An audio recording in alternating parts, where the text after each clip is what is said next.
मित्रों, वर्तमान में बहुत से युवाओं का ध्यान विद्या अध्ययन तथा ब्रह्मचर्य से भटक जाता है और वे प्रेम प्रसंगों में उलझकर रह जाते हैं। किंतु आज हम आपको एक ऐसे उत्कृष्ट विद्यार्थी की कथा सुनाने जा रहे हैं जिसके आगे स्वर्ग लोक की अप्सरा रंभा भी नदारद सिद्ध हो गई थी। नमस्कार और एक बार फिर स्वागत है आप सभी का आपके अपने वीडियो कलश यूट्यूब चैनल पर। सुखदेव जी महाराज महर्षि वेदव्यास और देवी वाटिका के पुत्र थे। वे वेद, उपनिषद, दर्शन और पुराण आदि के ज्ञाता थे। कहते हैं उन्होंने देवगुरु बृहस्पति से भी ज्ञान प्राप्त किया था, किंतु अथाह विद्या अध्ययन के पश्चात वे संसार तथा जन्म मृत्यु के बंधनों से व्यतीत रहने लगे। वे सांसारिक बातों से पूरी तरह उदासीन हो गए। इस पर उनके पिता की चिंता बढ़ गई। उन्होंने अपने पुत्र को विवाह बंधन में आबद्ध करने हेतु समझाया। उन्होंने कहा, पुत्र, इस संसार में गृहस्थ आश्रम से श्रेष्ठ दूसरा कोई और आश्रम नहीं है। ये आश्रम अन्य सभी आश्रमों की धुरी है। इससे ही वानप्रस्थ और संन्यास आश्रम का जन्म होता है। यहाँ तक कि समस्त देवतागण भी गृहस्थ आश्रम से ही अपना पोषण प्राप्त करते हैं। धरती पर जन्म लेने वाला प्रत्येक मनुष्य 4 ऋणों से ग्रस्त होता है, जिन्हें पितृ ऋण, देव ऋण, ऋषि ऋण और मनुष्य ऋण कहा जाता है। और इन सभी ऋणों से मुक्ति केवल गृहस्थ आश्रम से ही संभव है। किंतु मित्रों, इतने उदाहरण देने के बाद भी सुखदेव जी गृहस्थ आश्रम के लिए तैयार नहीं हुए। अंततः महर्षि ने अपने पुत्र को मिथिला नरेश राजा जनक के पास धर्म और मोक्ष का यथार्थ ज्ञान प्राप्त करने हेतु भेजा।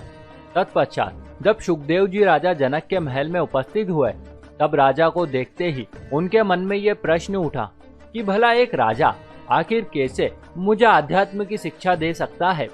ये तो खुद ही राजसी ठाट बाट और भोग विलास में अपना जीवन यापन करता है। पता नहीं मेरे पिता ने क्या सोचकर मुझे इसके पास भेज दिया है।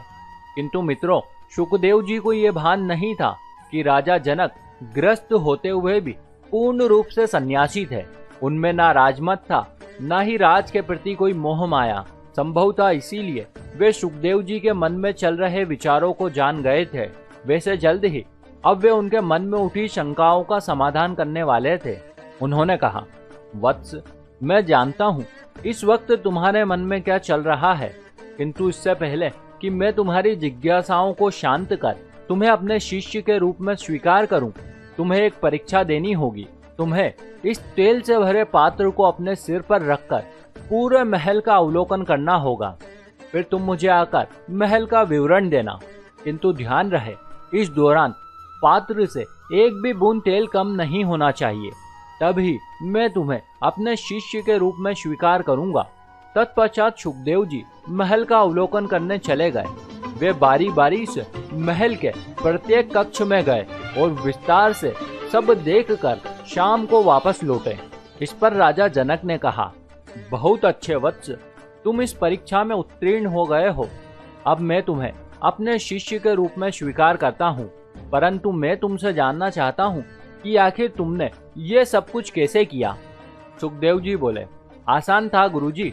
दरअसल जब मैं महल के प्रत्येक कक्ष का निरीक्षण कर रहा था, तब प्रत्येक दृश्य को मैं मात्र दृष्टा भाव से देख रहा था, किंतु मेरा संपूर्ण ध्यान अपने सिर पर रखे तेल के पात्र पर ही था। इस पर राजा जनक ने कहा, बस यही तुम्हारे मन में उठे प्रश्न का उत्तर है। संभवतः अब तुम जान गए हो कि आखिर कैसे मैं अपना काम करता हूँ। भले ही मैं एक राजा, पति, पिता के रूप में अपने कर्तव्यों का पालन करते हुए इस दुनिया में रहता हूँ, परंतु मैं अपना संपूर्ण ध्यान हमेशा ही उच्च वास्तविक शिक्षा पर केंद्रित रखता हूँ। इसीलिए मैं एक राजा होते हुए भी ज्ञान के उस उच्च शिखर तक पहुँच पाया हूँ और आज तुम्हारा गुरु बनने का सौभाग्य मुझे प्राप्त हुआ है।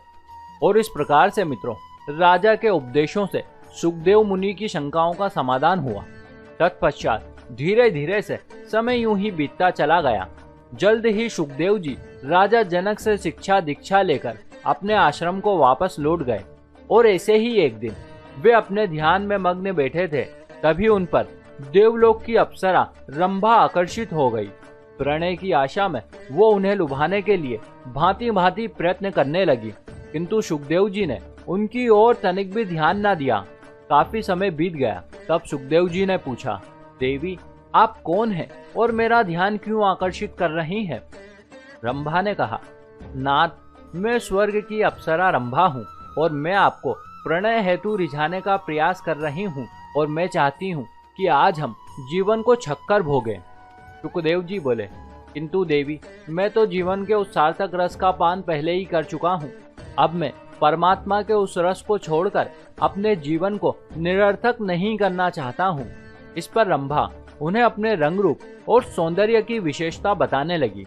उसने कहा, नाथ मेरे शरीर के रोए रोए से काम रस बह रहा है, मेरे चारों ओर भीनी भीनी सुगंध फैली है।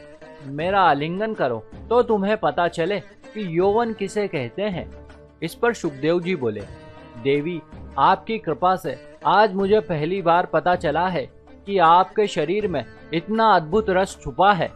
यदि भगवत प्रेरणा से मुझे पुनः जन्म लेने का अवसर मिले तो मैं 9 माह आप जैसी ही माता के गर्भ में रहना पसंद करूंगा, किंतु अभी तो मेरे लिए प्रभु भक्ति ही प्रधान है। और इस प्रकार से मित्रों सुखदेव जी महाराज के समक्ष कामुक रंभा भी नदारद सिद्ध हुई। हालांकि बाद में उनका विवाह पितृओं के मुखिया बभ्रज की पुत्री पिवरी से हुआ।